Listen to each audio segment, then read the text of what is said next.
get started with the lunch presentations. First off, it's my pleasure to introduce Robin Zahid. Robin was appointed by Governor 𝐀𝐫𝐢𝐳𝐵 to serve as the 22nd Commissioner of the Arizona State Land Department on January 23rd, 2023. Robin is an experienced economic developer with nearly 20 years of service in the public sector, the majority spent with the City of Phoenix Aviation and Economic Development Departments. Most recently, Robin served as Chief Economic Development and Land Use Officer for Mayor Sam Luzardo in San Jose, California. She holds a bachelor's degree in political science from UCLA and a master's degree in international relations from the University of San Diego. Robin?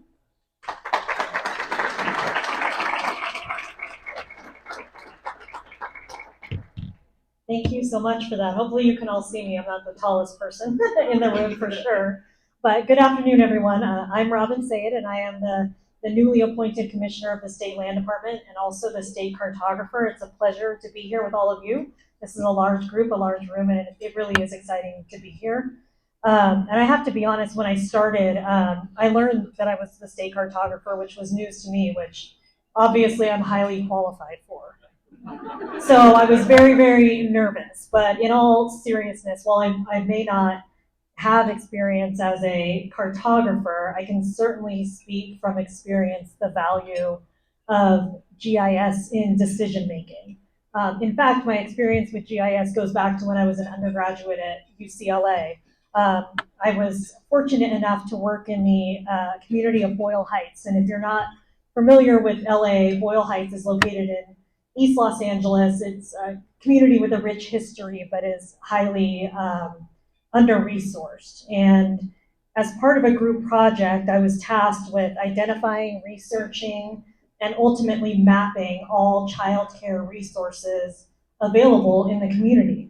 And to make a long story short, this community was struggling to connect its largely working class population with this valuable or vital resource. So the GIS map we ultimately created was utilized by various community organizations to connect their residents to childcare services. And it was in that moment that I realized how powerful of a tool this is and how it can be used to better communities. And since then, I've continued to rely on GIS throughout my career in local government, in aviation and economic development. It's proven to be a critical tool in both of those industries. And in my new role, I can certainly say that we would not be able to manage the 9.2+ million acres of state trust land without it. It's absolutely critical. And we would not, the team, I should say, Jenna is here, Mariah's here, Casey's here. Sorry, I should give a shout out to all of you. But we recently gave a presentation to the governor's office, and they were blown away by the capabilities of the system, which is a good and bad thing. Having to manage some of the expectations, we're excited to help, but so that's exciting. And I'm so proud of our team. I also want to thank many of you in this room that give your time, your experience, and the information that has made AGIC and 𝐴ZGO what it is today. And with that, I would like to turn things over to someone who is way smarter than me. You all know this. I have entrusted the responsibilities of the State Cartographer's Office to Jenna Leveille, and it's my pleasure to introduce her to share the statewide coordination update with you today. So thank you so much for your time.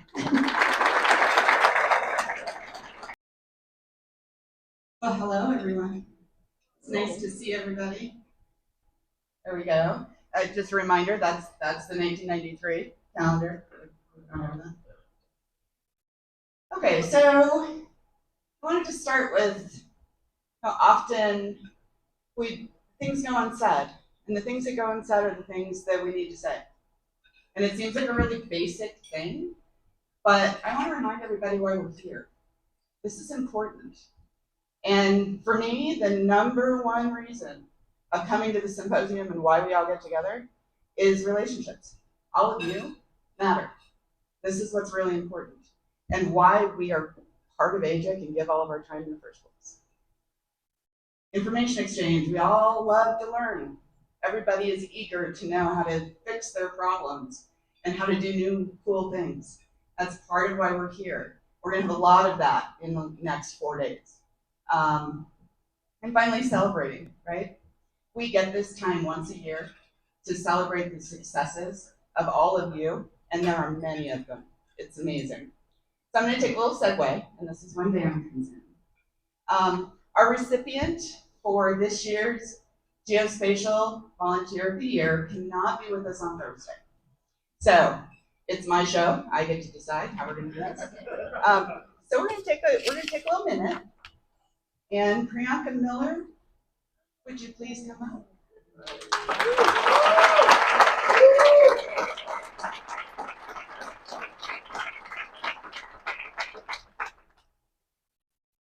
So for those, and there are many of you that are new in here, I'm going to read the purpose of the award. This is a big deal. This award recognizes a volunteer who has contributed significant time and geospatial expertise to promote and enhance the use of geospatial technology in Arizona. And you guys all know that I get a little teary, so just bear with me. I'm thrilled, very thrilled, to announce that this year's recipient is Priyanka Miller. Priyanka has been a part of the Arizona geospatial community for many years. She is passionate about giving back to the community and actively demonstrates this through her many volunteer efforts. She is one of the founding members of the Arizona chapter of Women in GIS. As co-founder, she was instrumental in organizing quarterly meetings, developing discussion topics, and recruiting guest speakers. The Arizona chapter of Women in GIS is a vibrant and active community, thanks in part to Priyanka's contribution as co-founder.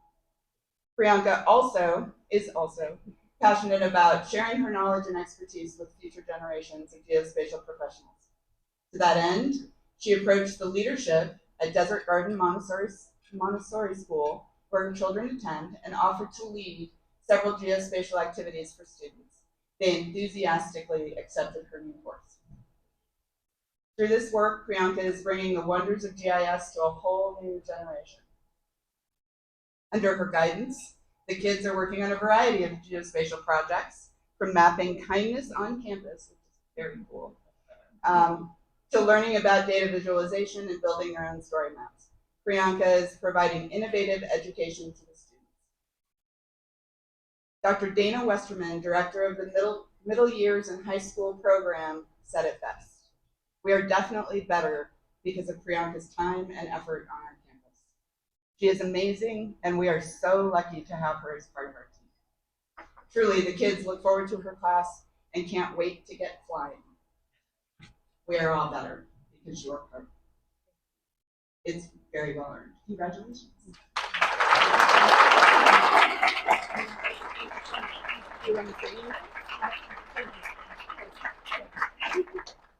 And Vanna has a prize for you. So the other thing that I wanted to announce and kind of make a spectacle of, this year is our first Iron Cartographer competition. That is this afternoon. Okay. So part of that is that it is sponsored. So Priyanka, don't sit down. And our sponsors have made this possible. So we have jerseys specific for both the competitors and for our sponsors. So Priyanka, would you come and get your jersey?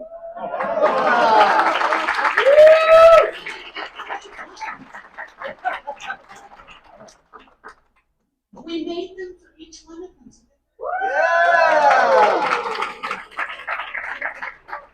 So we're doing this now because we want them worn this afternoon during the competition. Excellent. So our other sponsor unfortunately had a family emergency. So Veritas did not get to have a representative here. In their stead, no, John Danlow is going to act as though he's from Veritas. And for those of you that don't know, John is he's our volunteer extraordinaire. He is the one that has made it possible to have all of our exhibitors here and organized and able. So he's going to be Veritas today. Thanks, John. And this is a really fun part. You guys get to meet our competitors. Now, be nice. That's the first thing. Be nice. They volunteered to do this and be our entertainment this afternoon. So Patrick Deverly, P-Dub.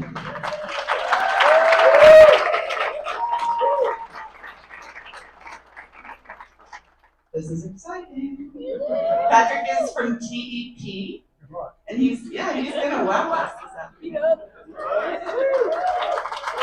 right, here's Garrett. Garrett, there he is. Garrett Robinger.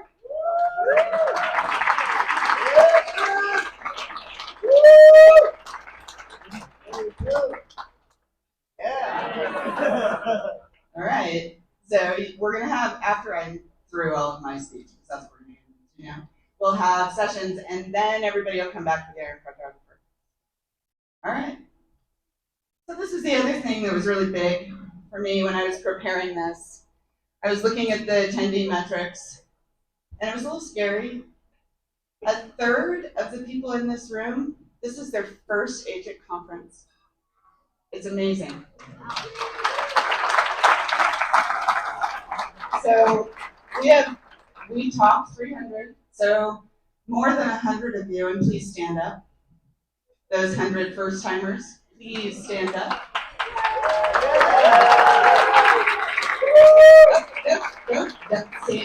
Stand up. All right, so we're gonna have a little exercise.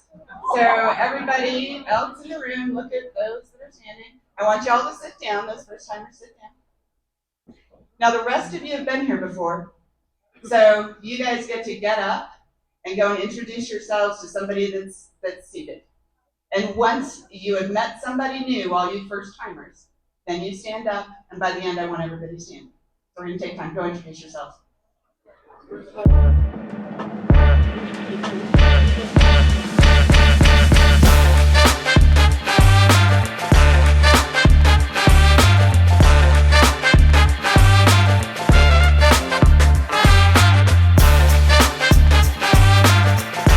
You guys are amazing.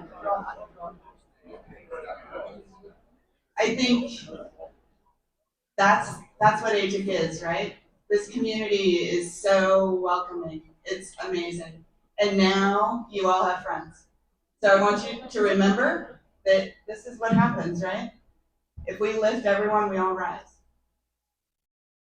That's important now.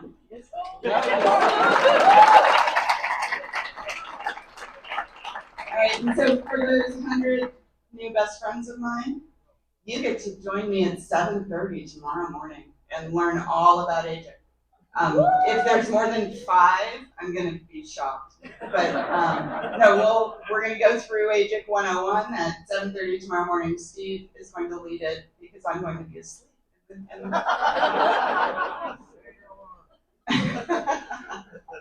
All right, so this is what we're going to talk about today.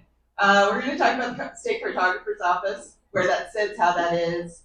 AGIC, Kevin did a great primer, and I'm going to echo some of the things that he already said. We're going to talk about 𝐀𝐫𝐢𝐳𝐴, the national perspective and where Arizona sits, how we fit into the larger picture, and how you all can get involved, because it's really important that everybody recognize, and I have a little bit after this, that we're all volunteers here. Everybody is. So, State Cartographer's Office. We're part of the Resource Analysis Division of the Arizona State Land Department. It gets a little confusing for folks on how does AGIC work with that, and State Cartographer, where does it all fit together? So you just all met the State Cartographer and State Land Commissioner. Sadly, she also had other things she had to do, so she couldn't stay with us very long, but I'm still really grateful she was able to come. So the State Cartographer's Office was established in statute in 1988, and it was finally funded by ASLD in 1995, and our godfather of GIS, Gene Trobio, was the first. And the office is really responsible for providing long-term programming and management for AGIC, the coordination and support of AGIC. We also coordinate and manage projects that develop priority geospatial data sets for Arizona as well as ASLD and AGIC. So statewide projects that really impact your work. That's our responsibility. We facilitate and encourage geospatial data sharing. Everybody knows that it's better to share than duplicate. And we work on 𝐀𝐫𝐢𝐳𝐵. I think that's almost ubiquitous with AGIC and with land. So because we have so many new, we're going to go through this really fast. So start here. What is AGIC? And I kind of want to show you how many thought that AGIC was just a conference. I mean, a lot of people when they first started, right? Nobody? Everybody knows. So I can go sit down. Okay, so this is the condensed version. This is our 9.2+ million acres. So why did it land under land? Why did they decide to put it in statute under ASLD? So because of the vast amount of land that we're responsible for, we have huge data needs in every area that you can imagine. So it really made sense to legislators to put the responsibility of statewide coordination in the lap of the place that needs it the most. So that's how it happened.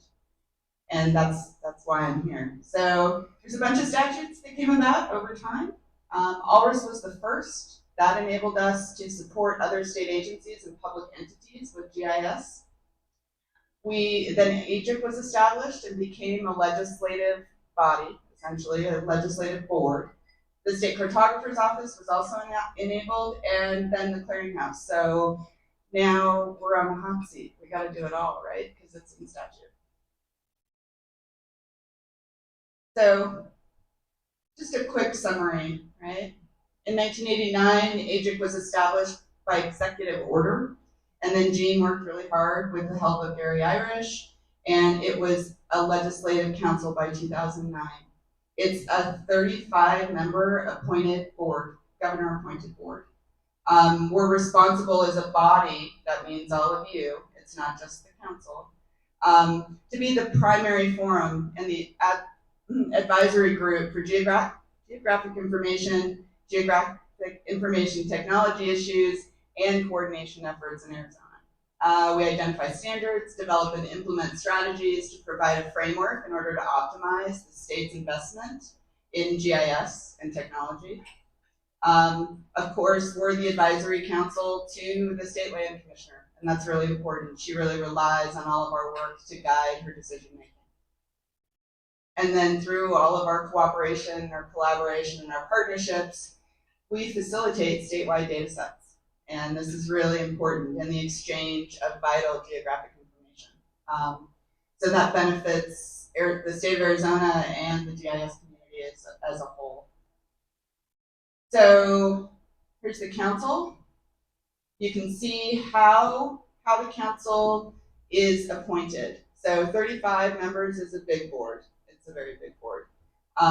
18 of those members are state agencies, 6 are federal government, 1 is statewide association of municipal governments, county governments. We have 6 members representing GIS consortia or local government, so we're trying to get good representation. Tribal nations, professional geospatial organization, and in our case that's APLS, and a private sector member. So the image behind here, and I'll see if I can scroll it without scrolling it too far. There we go. These are the organizations that sit on our board. So we have a really good variety of perspectives. It really helps guide Arizona. And thank you all for your dedicated service. Kevin showed this earlier. This is our organizational chart, and when you get to the proceedings, it's really important. I want you guys to dig in a little bit. This is an experience builder that one of our volunteers, let me see if I can get that out of the way. One of our volunteers put together, but it really digs into what we do because most of the work that's done by AGIC and the benefit to the state is done at the committee and work group level. And again, all volunteers. So this experience builder is very cool. You get to see and learn about the council officers. Kevin introduced them earlier. Our committees, you can dive in just a little bit more on what they do and where you want to get involved. So once you dig in, a little bit. You can see more about the work groups, what's happening, our work plans. Everybody works really hard to keep it organized and have goals that really represent what you all need, what the community tells us. Okay, we're gonna see if we can scroll through that really fast. So this graphic is something that's come about from the community, and I think Howard Ward said it best. He really thinks of our community as a geospatial ecosystem. Every piece is reliant on the other, and I think it's a fantastic vision of how AGIC and 𝐴ZGEO and all of you fit into the whole. I think it's worthwhile to spend some time because it is people and standards and data and applications that keep us going. So I know I've said it, but I'm going to say it again. It's all volunteers. It's from, it's that you all care that this works. So I want to share a little bit about the hard work and the accomplishments of the committees and what's been happening in Arizona. My caveat is that this is not inclusive of everything, and it is impressive. So the Public Safety Committee, I think many of you heard earlier, it used to be the MG 911 Committee. They support the coordination and implementation of Next Gen 911, but they're also doing evacuation planning and search and rescue. Brian shared a little bit about that earlier. They have a session tomorrow. They have 2 sessions tomorrow, so check them out. They're doing amazing work. And you can see the dashboard behind here is the status of the implementation of NG 911 in Arizona, and that's huge. That means that ambulances are going to reach you. That's just very, very important. They're critical to that process. The 4D Geospatial Work Group was previously the LIDAR Work Group. We changed our name because of this map, essentially.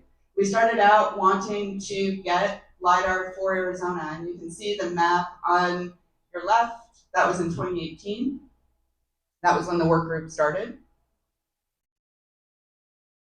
And at that time, there was only 23% of Arizona that had LIDAR, and it was varying quality levels. Now, excuse me, in 2023, 98% of Arizona has been acquired, or either has or will be acquired in a very short time. We think within about 3 years, because it's all been planned, 3 to 4 years, the data will all be available and it will all be in the public domain. That is huge. So we also have a couple of sessions for the 4D Geospatial SIG, and one of them is this afternoon and one of them is tomorrow. But please join us and learn more about the important work. This is huge. The mentorship program, we've mentioned it a couple times, but it's so impressive, I'm going to mention it again. We've done this for 2 years, and in 2022, we had 20 pairings of mentors and mentees. And in 2023, we had 39 pairings, and we had to turn people away. We had so many people interested.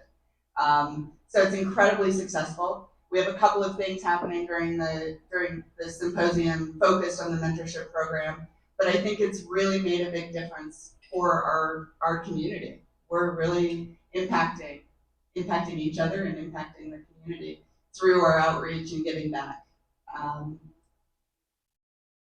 So our 𝐴ZGEO Advisory Committee, this group, Kevin mentioned it earlier, it really acts as an advisory board for all we do with 𝐴ZGEO to make sure that we are serving the community. One of their most recent things is we've had a subgroup working on data discovery best practices, so you can make your data available and better. They've also been working on a white paper on authoritative data, so those are resources to help you utilize 𝐴ZGEO better and how to prepare to share and make the community stronger.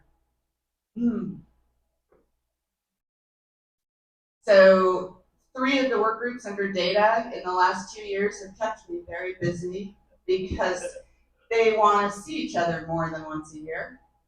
So this last spring, in coordination with 𝐀𝐫𝐈𝐂 College, we had a geospatial summit. So we had a 2-day event that was focused on drones, and we had a lot of demos, but overall it was on GIS for good. and how the work that you all are doing is really benefiting our communities and everyday lives. So everybody had to talk about GIS for good. Don't give me anything else. And it was wildly successful. It was fantastic. So some of the other SIGs that are going to happen later in the week, Natural Resources has one on Friday, and so does UAS. If you want to learn more about what they're doing and I guess advocate for more spring socials and summits, please join those sessions. This year, the admin and legal committee, you know, the one that's the most fun. Yep. They put together our first annual report, and it's in the form of a story map. And it addresses the governor's, how our work supported the governor's priorities in 2022. And it really brings awareness to all the work that you're doing. It's pretty impressive. So proceedings, dig in and look at our annual report. This is on our website as well. So for those that don't know, each year our council engages the community, everybody at large. We have a survey that goes out for you all to tell us what your priorities are and what's important to you. So big survey, beginning of January, and then we have a facilitated workshop. And during that facilitated workshop, we take the results of the survey and we form groups and we discuss how we as a community can really move the needle on some of those priorities. And through that activity, we come up with our one-page strategic and business direction for each year and our priorities. So this is also on the website. To me, probably the most important thing that's on this list, and it's a lot of work, and I explained earlier how all of the work groups are supporting it, is working on our framework data sets. And you know, with the imagery program work group, that's a really critical framework data set for Arizona. If we can have a sustainable program, we will all rise. That will be huge for us.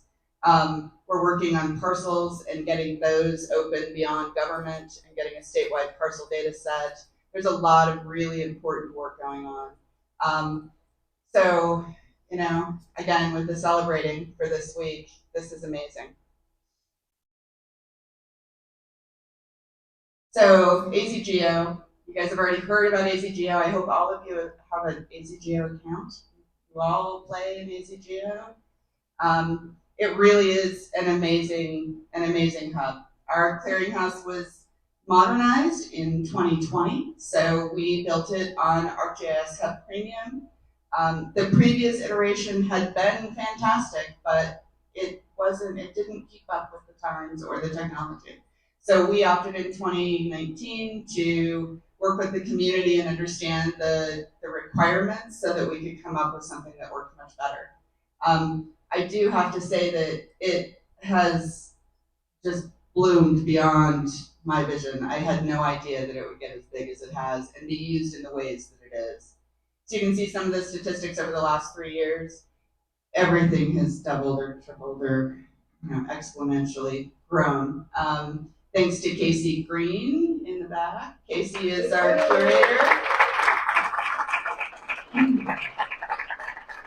He keeps it all functional and not just the Wild West of ArcGIS Online. So we're really, really happy. So what's new? We keep growing with the portal and with the clearinghouse because we keep getting more users. We keep getting innovative ideas on how to use it. We've added new servers for performance, new databases to serve the needs. Expansion in so many ways. We're entirely in the cloud, so at more as 3 buckets. We've created some distributed collaborations to make it easier to share data and make it available and discoverable. And we've added a FME server for the community to utilize to make those workflows quicker and better and easier. This is the architecture, and my guess is a year from now it will grow again.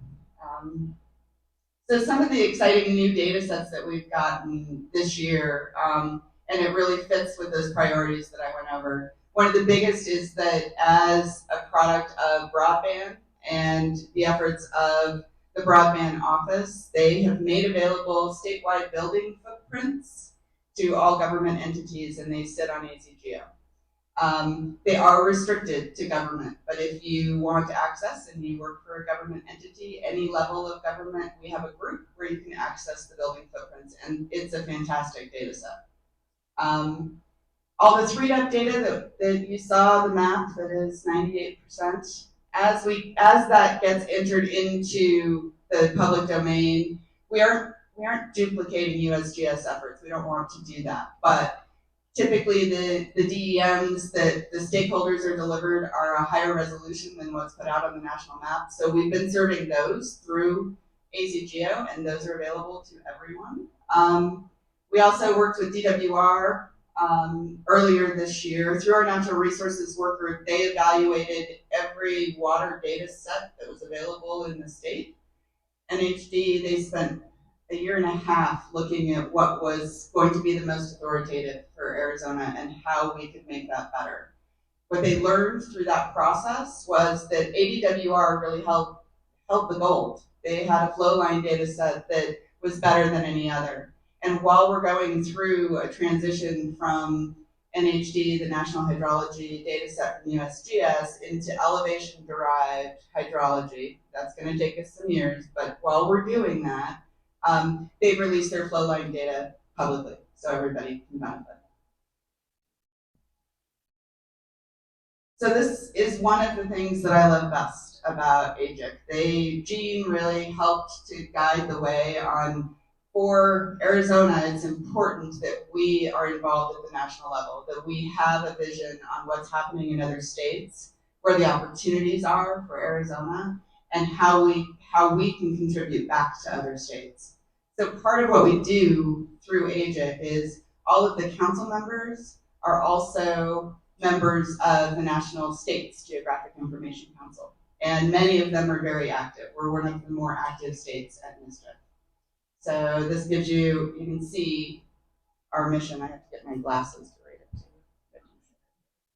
NISTIC exists to advance effective state-led geospatial coordination for the nation. We serve as a national forum to develop future-oriented geospatial leadership and advance sound policies and practices for geospatial activities.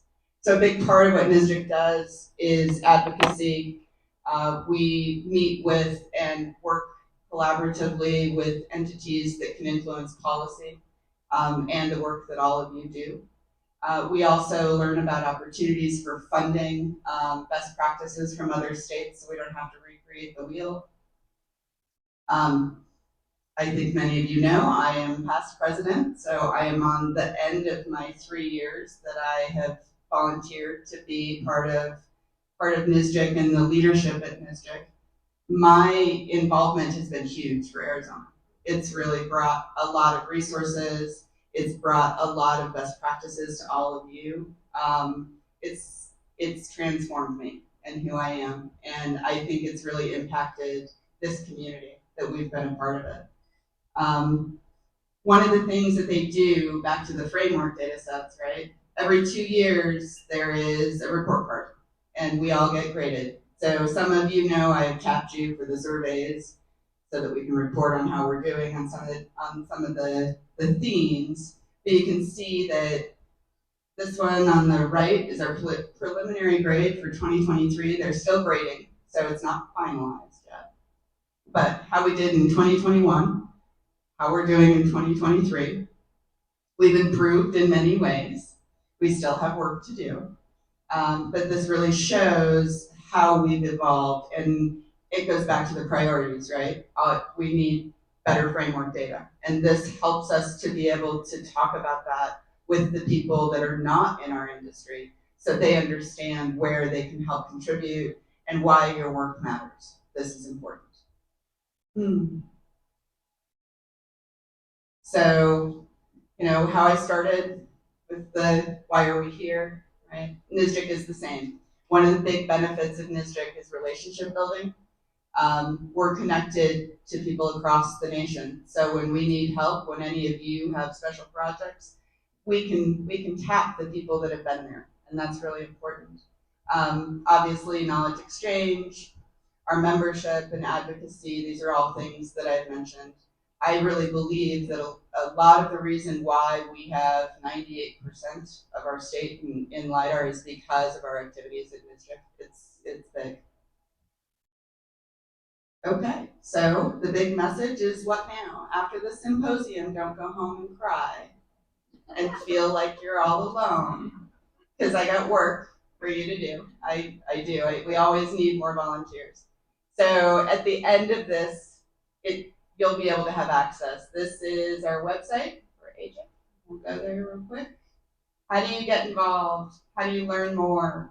So we have a listserv. It all depends on your level of ability, right? So whatever you can give, we'll take, as small or as big as that is. We have a listserv so you can stay apprised on activities in the state. I have a little form so you can sign up for work groups and committees, and join us and volunteer to work on the projects. The diversity of ideas, all of your experience is what we need. And I am absolutely thrilled that 100 of you are new. I want your ideas. I'm sure they're fantastic. And then the symposium and the spring event that everyone keeps pushing me into, and the council meetings. Everything is open. So please continue to be connected. While you're here, make the most of your time. This is a special time. And talk to each other. Don't be shy. Introduce yourselves and make the most of your time here, because it really does matter. And all of you do too. So thank you.